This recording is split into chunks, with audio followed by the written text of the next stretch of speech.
Hi guys, Mr. Pulley here with History of Western Civilization for Fieldcrest High School, looking at the medieval time period and the Crusades. This is the Middle Ages, as it's also called, sometimes the early part of that referred to as the Dark Ages. I'm going to make two videos, one on feudalism during the medieval time period and the second one on the Crusades. So let's start off with feudalism during the medieval or Middle Ages.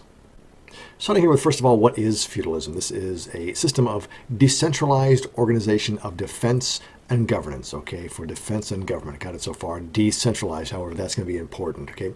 This is provided by establishing personal relationships among nobles through ceremonial acts. These acts are referred to as homage or fealty. And this is a ceremonial process taking place in front of other people, okay, public displays.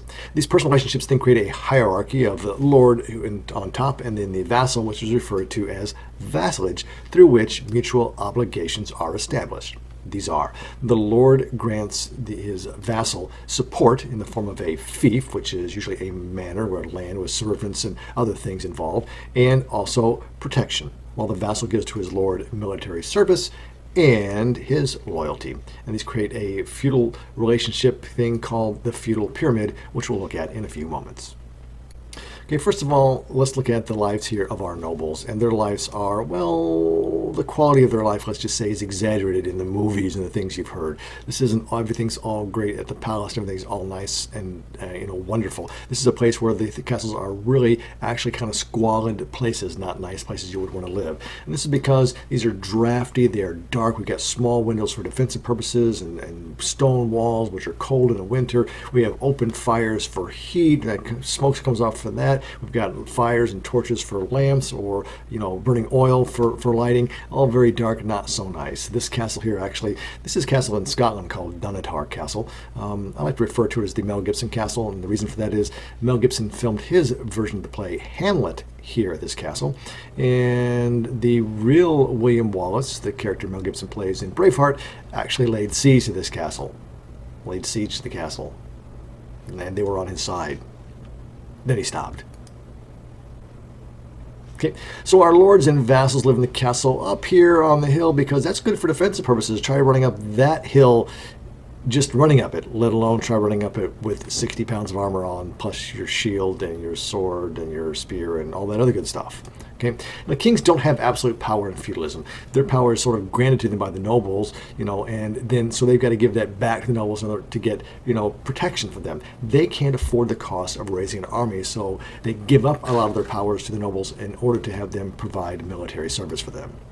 Now, the nobles, the vassal, they agree to serve the king if they retain power within their local territory, that fief that they're given. And they owe service to the king, so many days of military service per year. They also have to provide protection for their people in their territory, and for that, they're going to collect taxes from them. Lots and lots of taxes. Okay, others in medieval society sort of, some people say they don't really fit in here because they set up their own sort of society with the Pope and all the way down to the clergy, down to the lay people in the congregation. These are the clergy. Okay, they are oftentimes recruited from the nobility, and the reason for that is these are often later sons who are higher class, possibly, hopefully educated people, morally upstanding and better than the poor peasants. And we hope that, if I'm the fourth son, I'm not going to become king, but maybe I can have a nice gig as a bishop. And along with this comes, power and influence and stature and prestige. And sometimes these guys are more interested in that than the actual spiritual aspects. I'm not sure that's always the case, but I'm not sure appointing a 15-year-old as a bishop is actually a good call either. Okay, the idea of celibacy comes from this time period because the fear was that if these guys could get married, which they weren't allowed to do, but if they had kids, if I'm the bishop and I have a son, I want him to be the bishop when I'm done, and so to prevent this from becoming hereditary, we make this celibate. Okay, the others in the medieval life are, of course, our peasants out toiling in the fields, always working. Hey, look, there's a heavy plow and the collar harness. This must be later medieval time period here. Our peasants, we've got the serfs who work the land. They're tied to the manor, so to speak, and the fact that they can't leave, do anything without the lord's permission.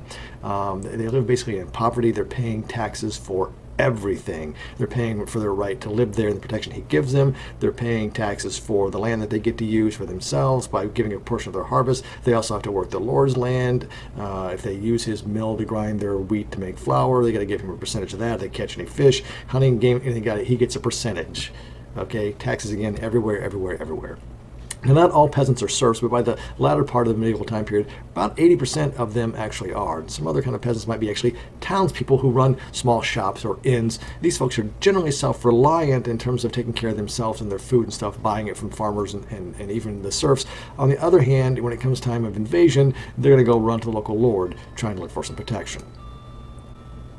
So let's wrap this up here with a look at our feudal pyramid here, with the king on the top and our clergy then trying to claim the top spot. So actually these two would be fighting, not literally fighting, but trying to, say, I'm the more important person because I'm the guy who provides protection. No, I'm the most important person because I'm the guy who ensures your life in the next world. We have all types of nobles all the way down to our knights, and that's the sort of the nobility part of that at the tip of the feudal pyramid. Then we have some shopkeepers and merchants who are a smaller segment at the bottom. The biggest groups by far are the peasants and the serfs at the bottom, upon which everything is built. Peasants and serfs, the folks who do all the work, always seeming to be on the bottom. Well, that's a quick look at feudalism for history of Western civilization. Hope that clears a few things up for you, and I'll be back with a video on the Crusades.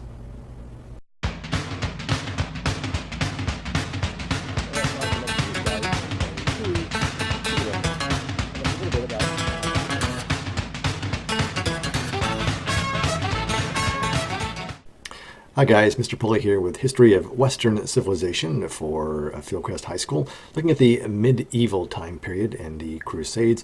This is the Middle Ages, as it's also called, sometimes the early part of that referred to as the Dark Ages. I'm going to make two videos, one on feudalism during the medieval time period and the second one on the Crusades. So let's start off with feudalism during the medieval or Middle Ages.